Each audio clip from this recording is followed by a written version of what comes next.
오늘 오전 이희진 부모가 살해된 채 발견됐다는 소식이 속보로 떴습니다. 지난 16일 그의 아버지는 평택의 한 창고에서, 어머니는 안양 자택에서 숨진 채 발견됐다고 하네요. 경찰은 바로 다음날 유력한 용의자 1명을 검거했고 나머지 3명을 쫓고 있다고 합니다. 과연 이희진이 누구길래 이런 사건이 발생한 걸까요?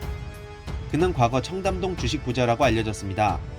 풍문으로 들어쇼, 음악의 신투, 최군TV, 증권 전문 방송 등 각종 방송에 나와 고급 슈퍼카들을 몇 대나 보유하고 청담동의 200평대 빌라를 소유했다며 대중들에게 알려졌죠. 이외로도 SNS에 재력을 과시하며 청담동 주식 부자로 신뢰를 쌓아온 사람입니다. 하지만 알고 보니 그는 불법 주식 거래 및 투자 유치 혐의로 구속 기소가 된 사기꾼에 불과했습니다. 그는 막대한 금액의 사기를 쳤지만 정작 1심에서 징역 5년, 벌금 200억 원, 추징금 130억 원을 선고받았습니다. 탄탄대로를 걷던 그는 한 회계사가 그의 실체를 의심한 후부터 서서히 무너지기 시작했습니다.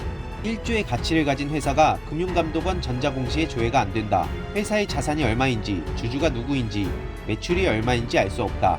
자산이 120억 이상이면 외부 감사 대상이지만 이희진은 포함이 안 된다.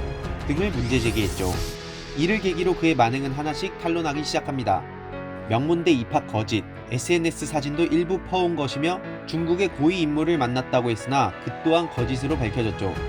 이외로도 자산 규모, 명의, 사업 계획 등이 전부 거짓이었습니다.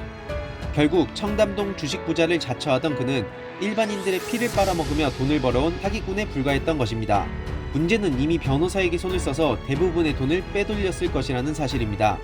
이 얘긴즉슨 피해자들이 돈을 돌려받는 게 거의 불가능하다는 뜻이겠죠. 그는 2배로 환불해드린다 같은 말을 통해 피해자들을 현혹시켰습니다.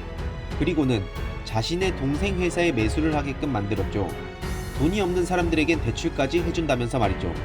결국 그 주식은 3분의 1 토막이 났는데 사람들이 피해를 입고 도와달라고 하자 그는 부정적인 글을 올린 사람들을 강퇴시키며 글을 삭제했다고 합니다. 전형적인 사기꾼의 태도입니다. 여러분, 꼭 아셔야 할 게 있습니다.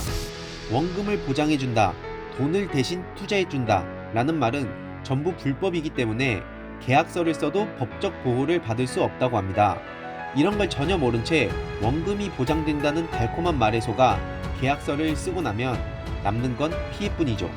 아직 정확히 밝혀지진 않았지만 비록 돈을 빼돌린 듯한 그가 출소한 후 떵떵거리며 살아갈 모습에 눈이 돌아간 사람들이 이러한 범행을 저지른 게 아닌가 싶습니다. 정확히 밝혀져야겠지만 그의 사기 행각으로 인해 부모님께서 피해를 받으신 것 같네요. 앞으로도 저런 사기꾼의 달콤한 말에 속는 피해자들이 더 이상 생겨나지 않았으면 합니다. 삼가 고인의 명복을 빕니다.